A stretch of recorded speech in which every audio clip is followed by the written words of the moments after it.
তাছাড়া তিনি ৫ই আগস্টের পরে দেশ থেকে পালিয়ে গিয়েছিলেন। কেন পালিয়ে গিয়েছিলেন?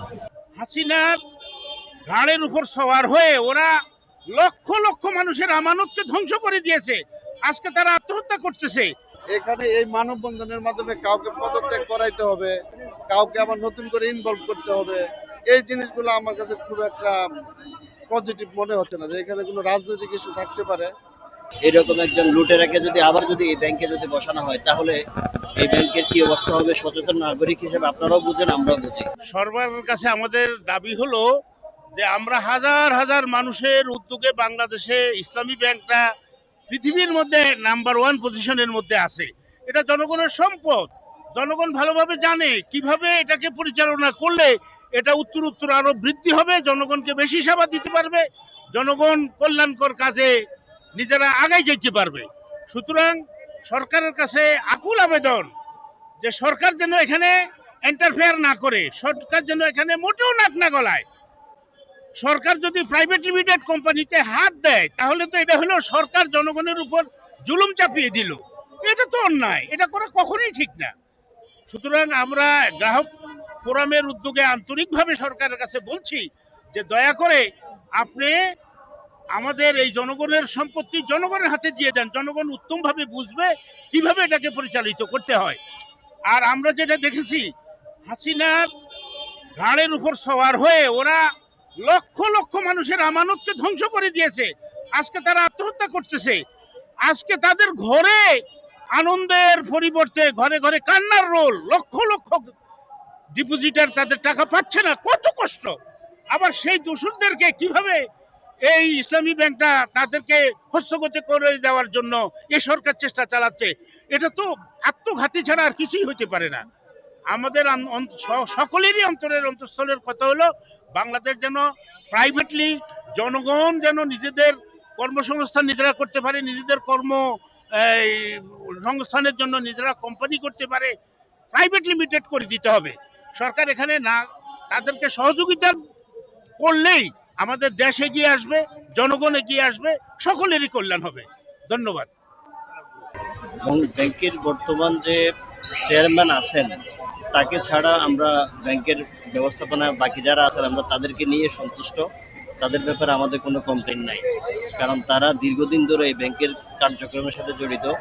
তারা একদম রুট লেভেল থেকে এই পর্যায়ে চলে এসেছে। কিন্তু গভর্নর হিসেবে, চেয়ারম্যান হিসেবে যাকে নিয়োগ দেওয়া হয়েছে, আসলে তিনি ইসলামিক ব্যাংকিংয়ের ব্যাপারে তার কোনো ন্যূনতম ধারণাও নাই। তাছাড়া তিনি ৫ই আগস্টের পরে দেশ থেকে পালিয়ে গিয়েছিলেন। কেন পালিয়ে গিয়েছিলেন? আমরা সেই প্রশ্ন জনগণের কাছে, জাতির কাছে এবং সরকারের কাছে রাখতে চাই। তিনি ইসলামিক ব্যাংকিং সম্পর্কে তার কোনো ধারণাই নাই। এরকম একজন ব্যক্তিকে যদি এই ব্যাংকের চেয়ারম্যান করা হয়, তাহলে পাশাপাশি তিনি ছিলেন এস আলমের একজন দোসর। এই ইসলাম ব্যাংক থেকে টাকা লোপাটের উনি একজন অংশীদার। এরকম একজন লুটেরাকে যদি এই ব্যাংকে বসানো হয়, তাহলে এই ব্যাংকের কি অবস্থা হবে? সচেতন নাগরিক হিসেবে আপনারাও বুঝেন, আমরাও বুঝি। আসলে মানববন্ধনের ইস্যুটা এটা আমার থেকে আরো ম্যানেজমেন্ট কিংবা টপ ম্যানেজমেন্ট, বাংলাদেশ ব্যাংক কিংবা ব্যাংকের অথরিটি যারা আছে, এটা কোনো উদ্দেশ্য প্রণোদিত কিনা কিংবা কাউকে পুনর্বাসন করার জন্য কিনা, এটা তারা ভালো বলতে পারবে। তবে আমার কাছে যেটা মনে হয়, ব্যাংকগুলা, প্রাইভেট ব্যাংকগুলা পরিচালনার জন্য একটা কমিটি আছে, এদের একটা সংগঠন আছে, এদের গার্ডিয়ান হলো বাংলাদেশ ব্যাংক। বাংলাদেশ ব্যাংকের মাধ্যমে বাংলাদেশ সরকার কাকে ব্যাংকের চেয়ারম্যান নিয়োগ করবে, কাকে এমডি নিয়োগ করবে, এটা ব্যাংকের নিজস্ব মানে অথরিটি। এখন আমি গ্রাহক হিসেবে আমি লেনদেন করতেছি, সেটা ঠিক আছে কিনা, আমি টাকা জমা দিতে পারতেছি কিনা, তুলতে, কিন্তু ব্যাংকিং যে কার্যক্রমটা আছে এটা ঠিকঠাক মতো হচ্ছে কিনা সেটা দেখতে হবে। এখানে এই মানববন্ধনের মাধ্যমে কাউকে পদত্যাগ করাইতে হবে, কাউকে আবার নতুন করে ইনভলভ করতে হবে, এই জিনিসগুলো আমার কাছে খুব একটা পজিটিভ মনে হচ্ছে না যে এখানে কোনো রাজনৈতিক ইস্যু থাকতে পারে। একজন গ্রাহক, তিনি বংশাল শাখার, তিনি বললেন যে আমার একটা নাতনি ছোট, সে দেশের বাইরে থাকে তার মা বাবার সাথে। তার একটা মাটির ব্যাংক ছিল, মাটির ব্যাংক। এই ব্যাংকের মধ্যে সে কাঁচা টাকা জমাইতো। উনার নাম হলো আব্দুর রব সাহেব। ওই নাতনি ফোন করে বলছে, দাদা এই ব্যাংকে বাঁচাইতে হইলে তোমার অ্যাকাউন্টে আমার এই মাটির ব্যাংকটা ভাঙ্গা তুমি ওই ব্যাংকে নিয়ে টাকাগুলি আপাতত রাখো, তারা যেন গ্রাহকের চাহিদা মাত্র যেন তারা টাকা ডেলিভারি দিতে পারে। এভাবে আমরা প্রত্যেকেই এই ব্যাংকটাকে আবার রিকভারি করার জন্য বিশেষ করে ওমর ফারুক সাহেবের নেতৃত্বে আমরা সহযোগিতা করেছি। আমি যদি বলি এই তিলে তিলে এই ব্যাংকটা আজকে গড়া, তাহলে অন ইসলামিক লোক যারা এই ব্যাংকিং সম্পর্কে যার অভিজ্ঞতা নাই, এই শেখ হাসিনার দূষর, এস আলমের দূষর, তাকেই চেয়ারম্যান হিসেবে নিয়োগ দিতে হবে, আর কি এই দেশের যোগ্য সৎলোক নাই? আমি মাননীয় প্রধানমন্ত্রীকে অনুরোধ করব, তাকে বাদ দিয়ে আপনি নিরপেক্ষ সৎ একজন ব্যক্তিকে এই ব্যাংকের পরিচালক হিসেবে দায়িত্ব দেন।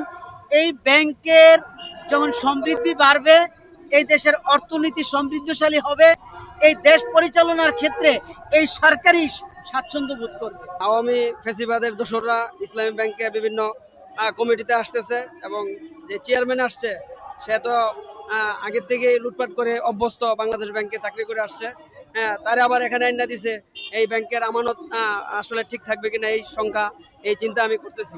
আমি আশা করি আপনাদের মাধ্যমে সরকার এই ফেসিবাদের দোসরদেরকে সরাইয়া ভালো আদর্শবান এবং ইসলামী মাইন্ডের লোকদেরকে ইসলামী ব্যাংকের চেয়ারম্যান হিসাবে দায়িত্ব দেওয়া দরকার। মানববন্ধন করছি আমরা গ্রাহক, আমরা যে টাকা পয়সা রেখেছি ইসলামী ব্যাংকে, ইসলামী ব্যাংক যে ইসলামিক আদর্শিক ভিত্তিক চলার কথা, সেই হিসাবে আমরা ইসলামিক ধারার লোকেরা আমরা সেই ব্যাংকে টাকা জমা রেখেছি। এখন আমরা 2017 সাল থেকে দেখতে আসি যে হাসিনার যে দোসররা ব্যাংক পরিচালনা করছে, এতে আমাদের আমানতের টাকা নিরাপদ নয়। 5ই আগস্টের পরবর্তী পর্যায়ে আমরা এসে একটু আশান্বিত হয়েছিলাম যে আমাদের টাকা পয়সা আবারও নিরাপদ হবে।